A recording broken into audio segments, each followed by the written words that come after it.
Hi, this is Jesse Cranio again, coming to you for one more episode of Stories for English, with stories for English students and teachers of all levels, to read for pleasure or to supplement an English course. In this podcast, we look at how literature and stories can supplement lessons and help English teachers and students to further their command of English in a more pleasurable and entertaining way. This podcast is for English teachers and students and teachers at large everywhere, whatever you may be teaching or contemplating to teach. Stories for English is helping teachers teach and students learn. This material is copyright 2016 on all known supports and all supports to come. Today we look at The Girl Who Kissed Sharks. Christina didn't seem like much to look at. A very petite woman, keeping herself much to herself, not letting on, not kissing and telling. I remember I tried to kiss her once or twice. I remembered a little girl. It was years before I saw Christina again, there in front of me, for the world to see, on my TV screen, in full sheen, pictured underwater, just when I was beginning to remember the shy little girl in the middle of the schoolyard, frightened of her own kind, and there she was, swimming with sharks. Better than swimming, she was dancing, stroking them, and they were coming to her for more, and more sharks were coming, for more, for her, and more sharks were coming. And then, before anyone had a chance to let out a word, she was kissing the shark that was there under her stroke. Like purring, like a kitten. Fancy that. How do you imagine a thing like that? No way, not me, not since I'd seen Jaws anyway.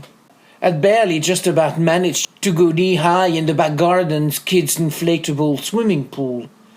There had been that other film where the girl was sucked by a sea monster in her own toilet. I couldn't go. I couldn't go to sleep for nights after that. And there was our Christina, sending shivers up my spine. Looking fine she was too. Not the slightest bit of fright. I didn't even have the time to wonder what could go through a girl's mind on the front line, basking with the sharks. For a split moment I fancied myself as a shark. There, at the touch of that girl's touch, my predator instincts dominated by kindness and love for nature, letting go of my own ego, and all those sharks there around her coming to get her attention, her care, when people think sharks don't care. But, more than you'd notice, I was happy. Happy for her. Girls like Christina are often met in a dead-end office job. That ruined all the clichés. Such a pretty picture deserved so much more than the confinement of dull office walls with posters of exotic landscapes.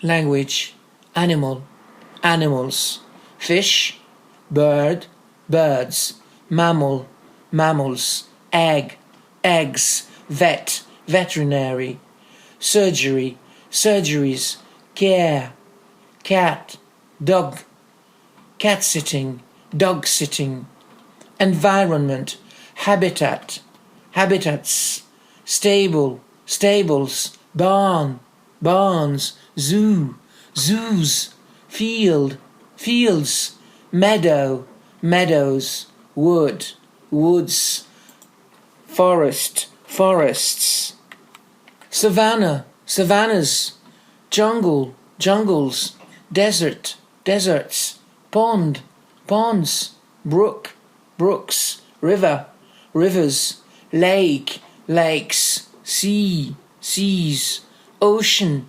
oceans, continent, continents, hemisphere, hemispheres, expressions, cat's eyes, donkey's ears, not my kettle of fish, swimming with sharks, up with the larks, working like a dog, drink like fish. Songs, surround supernature, Bob Dylan's Man Gave Names to All the Animals. Now you. What was your worst dream or experience?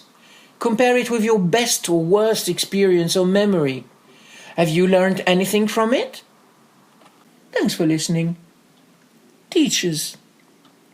Teachers may use these stories as a springboard for reading and discussion, or merely for reading and practicing, as well as developing reading and reading comprehension skills while consolidating command of English and language.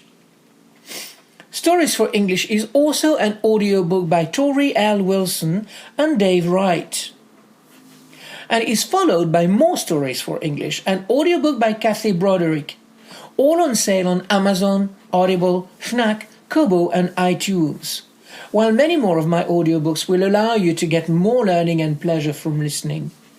Audiobooks offer the option of listening while working or commuting and traveling, and they can be played over and over again. Let's meet again in our next podcast.